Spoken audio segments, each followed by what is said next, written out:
reprend. On est à combien? On est 48 personnes.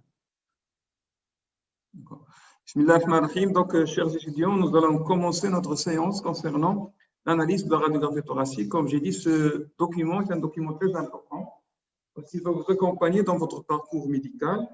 Et donc, nous allons voir dans cette séance comment on va interpréter une radiographie thoracique.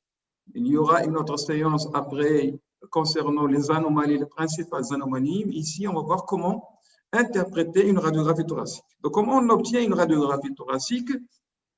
Donc, il y a des conditions à respecter pour obtenir la radiographie thoracique. Si on ne respecte pas de ces conditions, nous allons obtenir ce qu'on appelle un cliché thoracique de mauvaise qualité. Donc, vous avez sur cette diapo 3 types de documents de radiographie thoracique qu'on peut réaliser. Vous avez ici ce qu'on appelle une radiographie thoracique standard. Ça, c'est l'ancien document qui est obtenu en exposant la personne au rayon X et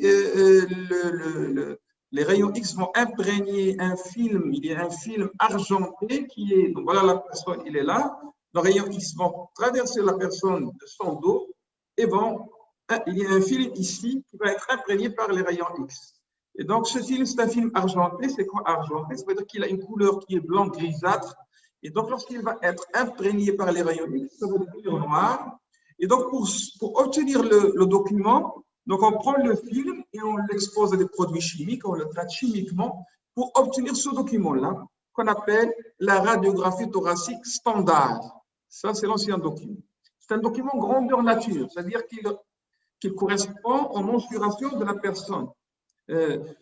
Maintenant, ce qu'on utilise le plus maintenant, c'est ça. C'est ce qu'on appelle la radiographie thoracique numérisée. Numérisée, toujours on expose la personne au rayon X, mais au lieu d'imprégner un film ici, on va imprégner, voilà les anciennes radiographies thoraciques. Regardez ici la personne, voilà la source de rayon X et voilà le film.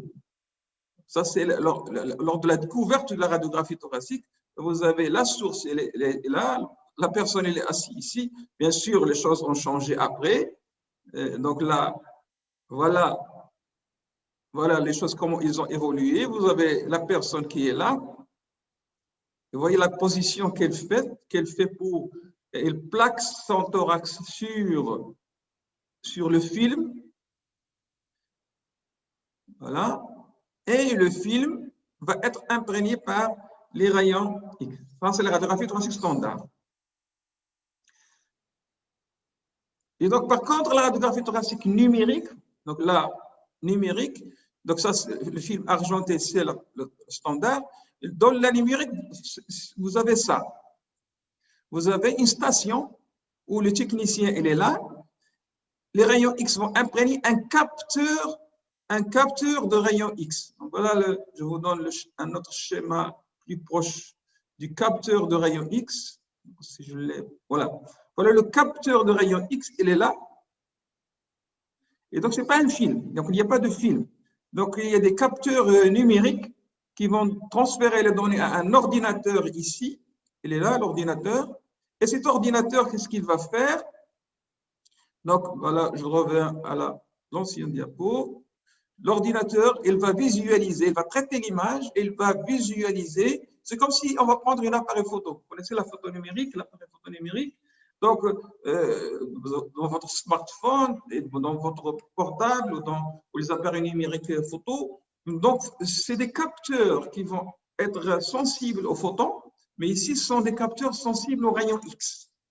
Donc, et les documents, le document qu'on va obtenir, ce n'est pas un document palpable, ce n'est pas un document négatif qu'on va imprégner par les produits chimiques pour l'obtenir, mais ici, plutôt, c'est un document qui peut être stocké numériquement et qu'on peut photoshopper, si on veut dire, dans le sens de traitement de la photo, et on peut le modifier, le grandir, obtenir un petit document, une petite photo, grande photo, changer la luminosité, changer le contraste, donc changer beaucoup de choses à l'intérieur du document.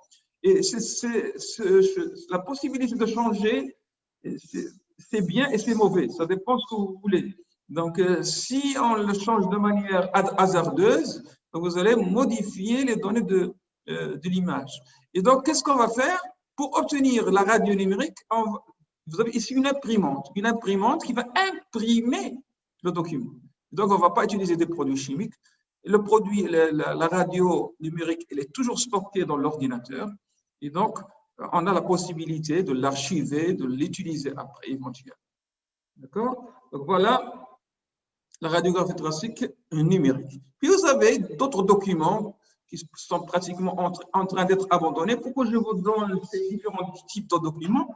Parce que la radio numérique, c'est pratiquement la seule qui est utilisée maintenant. Mais vous allez trouver des patients qui vont venir avec ce document qui ont été faits il y a 10 ans, 5 ans, 20 ans. Et vous êtes obligé de savoir comment on a obtenu ça. Et vous allez vous demander comment on a obtenu ça. Et surtout savoir est-ce que la qualité est bonne, mauvaise pour ça.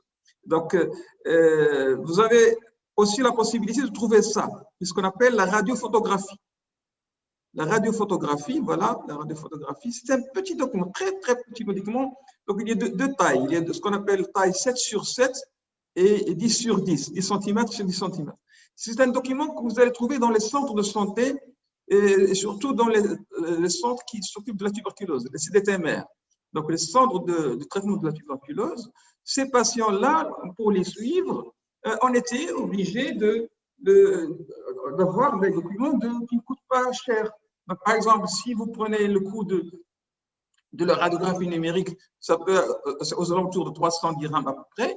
Mais ici, avec ces radiographies photos, on avait auparavant des appareils photo. Ces appareils photo noir et blanc. Et on mettait un film à l'intérieur de ces appareils photo et on va photographier un écran de radioscopie. Donc, la radioscopie, c'est un autre type d'imagerie qui n'est plus pratiquement utilisé parce qu'il est très irradiante.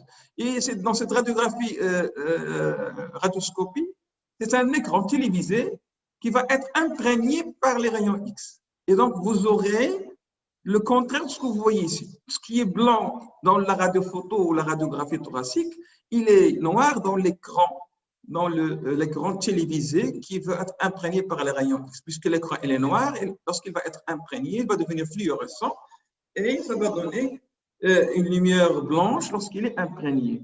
Et donc, ces écrans de radioscopie, on les utilisait dans les cabinets de médecins, soit généralistes ou des pneumologues, mais après, on s'est rendu compte que c'est très irradiant et pratiquement, ça a été abandonné. Et donc, ces radiophotographies, ces écrans radioscopiques, qu'est-ce qu'on faisait pour économiser on prenait un film qu'on mettait dans les anciens appareils photo. Ces films-là contenaient 24 images, 36 images, donc 36 photos. Donc, si vous avez encore des appareils photo maintenant, si on veut dire jetables, qui contiennent ces films-là et qui peuvent être développés chez le photographe. Ici, c'est plutôt, on ne va pas photographier une personne, mais on va photographier, c'est un montage où on va monter à une certaine distance un appareil photo qui va photographier, voilà l'écran de radioscopie, il est là. On voit le poumon, tout ce qui est noir dans le poumon, tout ce qui est aérique va devenir blanc et tout ce qui est osseux, c'est noir. Si on le photographie avec l'appareil photo, donc voilà l'appareil photo, il est là, et voilà l'écran de radioscopie. Donc, si on photographie cet écran, donc le film qu'on va obtenir va donner le contraire, il va donner tout ce qui est blanc va devenir noir, et donc on aura l'impression que c'est comme la radiographie standard, mais en réalité, c'est un autre document qui est obtenu d'une autre différence. La différence, c'est que ça ne coûte pas cher, puisque un petit film, maintenant, ça ne coûte rien du tout, et donc quelques dirhams, et avec un seul film, on peut faire jusqu'à 24 personnes, et donc ça va servir pour quoi? Ça ne va pas servir pour le diagnostic, ça va servir pour le dépistage. Lorsqu'on veut dépister, par exemple, surtout la tuberculose, on voulait la dépister, on avait des camions qui transportaient ces appareils de radiophotographie et qui permettaient de dépister la tuberculose, par exemple, chez des milliers de personnes ou des centaines de personnes, de travailleurs, surtout dans le cadre de la médecine de travail, pour chercher est-ce qu'il y a une atteinte de la tuberculose. Et donc, ces appareils photo, ces documents-là, pratiquement sont abandonnés et on les utilisait aussi pour la surveillance. Et donc, pour la surveillance, on avait ce qu'on appelle un lecteur parce que c'est un petit document, vous le voyez, et donc on avait un rouleau ici. Et on voyait avec la loupe le document pour voir les détails de la radio. Donc, on voyait surtout, on cherchait des petites images ici du sommet qui sont typiques de la tuberculose. Et lorsqu'on détecte, on met un point, on fait un signe, on fait une marque comme quoi il y a une anomalie dans le document blanc qui est là. Voilà, donc le document blanc, on va mettre un petit croix ici, comme quoi il y a une lésion quelque part ici. Et ça va permettre de dépister, de choisir les patients malades pour les suivre, ou bien lorsque le patient est malade, on peut le suivre avec ce document-là qui n'est pas cher. Donc voilà un aperçu des différents documents. On a la radiographie thoracique standard, la radiographie numérique et nous avons la radiophotographie. Ce qui est utilisé actuellement, c'est la radiographie numérique, c'est la plus utilisée actuellement. Cette radiographie numérique, il a des avantages de stockage et de possibilité de traitement de données, mais l'inconvénient, c'est que comme c'est une impression, on a tendance à vouloir réduire le coût de l'impression. Et donc, vous aurez des documents de petite taille, c'est-à-dire au lieu d'avoir 100% de la taille de la personne ou d'une lésion, si vous avez une lésion dans la radiographie, vous aurez 70%, un zoom de 70% par exemple, qui est fréquemment utilisé, 75%, et même vous avez parfois des radiographies de plus petite taille qui perdent, qui vont avec le temps perdre la qualité du dépistage des anomalies. Parce que si vous avez un nodule de 1 cm, si elle a 70%, ce n'est plus 10 cm, c'est 7 cm. Si c'est un nodule de 2 mm ou de 3 mm, il sera plus pratiquement visible avec un zoom de 70%. Et donc, c'est pourquoi vous aurez dans la radiographie numérique, vous aurez des informations. Alors, je reviens. Vous avez ici, sur cette... Donc là, on va agrandir pour que ça, vous voyez là. Voilà. Donc, si vous voyez ici, vous avez des informations ici. Dans les informations, on a l'identité du patient, l'âge, le nom, et on devrait avoir un zoom ici qui est écrit 70%. Donc, si vous n'avez pas le zoom, c'est une donnée manquante qui risque de vous perturber dans l'analyse. Ou bien vous aurez une ligne qui est une échelle, comme l'échelle qu'on utilise dans les cartes, qui permet de savoir à combien est équivaut un centimètre sur une réglette qui est affichée. Et donc, ces documents-là, donc ces données-là permettent de ne pas perdre la radiographie et celui qui lui appartient.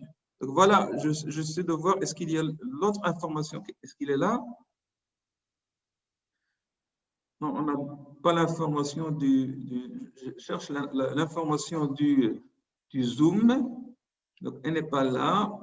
Donc, normalement, il devrait figurer. Et donc, s'il ne figure pas, vous êtes obligé, vous n'avez pas d'élément qui vous permet de mesurer réellement la taille d'une anomalie. Et donc, vous serez obligé de se baser sur le repère anatomique pour mesurer les anomalies.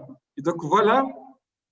Deuxième chose, c'est que si vous changez si vous photoshopez, si on peut dire, le document, vous risquez d'avoir un document qui est plus noir, par exemple, et c'est l'équivalent d'un document trop pénétré dans la radiographie standard, ou plus blanc, et c'est l'équivalent d'un document peu pénétré dans la radiographie standard, et donc avec perte d'informations, alors que l'information réelle, elle existe. Et donc, il faut pouvoir analyser ces différences-là.